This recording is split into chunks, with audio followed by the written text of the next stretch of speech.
নমস্কার বন্ধুরা, রান্নার ইচ্ছেতে আপনাদের স্বাগত। আর ছানার ধোকার ডালনা, দেখেন যেই ছোটো চামচ সেই চামচে লঙ্কা গুঁড়ো, জিরে গুঁড়ো, হলুদ গুঁড়ো, নুন আর চিনি সব হাফ চামচ করে নিয়েছি। আমি এগুলো সমস্তটাই এর সঙ্গে দিয়ে দেবো। চামচ, সেই চামচের আমি 1.5 চামচ টক দই নিয়েছি। আপনারা যতটা ছানার করবেন ততটা ছানার টক দই নেবেন।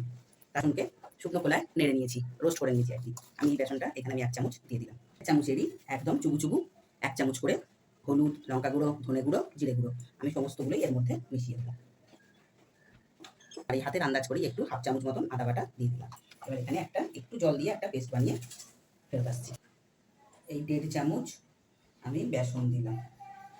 বেসন না দিলে বাইন্ডিংসটা ঠিক ভালো হবে না। এটাকে বেশি চটকাতে হবে না, যেমন ছানার কোপ্তাকে ম্যাশ করতে হয়, এটাকে অতটা কিছু করতে হবে না। এবার এটাকে পিস করে সুন্দর করে পিস করে নেব।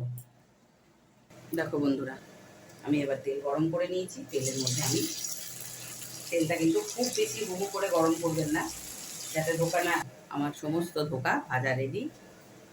যেহেতু আমি এটা ধোকার ডালনা করছি, ছানার ধোকার ডালনা, সেই জন্য আমি একটু আলু দিয়েছি। দেখো আলুটাও ভাজা হয়ে গেছে লাল লাল করে। এবার তুলে নিই। দুটো শুকনো লঙ্কা, দুটো মানে দুটো না, ছিঁড়ে দিয়েছি একটা তেজপাতাকে, সামান্য একটু জিরে, আর এই দেখুন সামান্য একটু হিং। যেহেতু নিরামিষি সেই জন্য একটু এই ভাজা গন্ধ বেরিয়েছে। আমি যে পেস্টটা তৈরি করে রেখেছি দেখিয়েছি, সেই পেস্টটা এবার এর মধ্যে থেকে তেল ছাড়া পর্যন্ত এটাকে দিয়ে কষে নিয়ে ফেরত আসছি।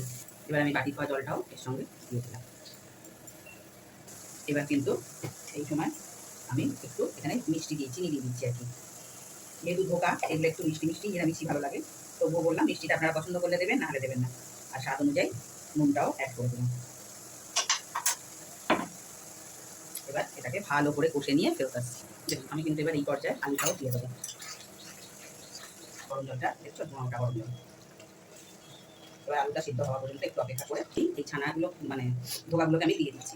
বেশ কিছুটা গরম মশলা, নিরামিষি রান্না গরম মশলা তো যাবেই, তার সঙ্গে আমি আমার জিরে, ধনে, শুকনো লঙ্কা, তেজপাতা, এই যে একটা গরম মশলা করে রেখেছি, সেই গরম মশলাটাও আমি একটু দিয়ে দিলাম।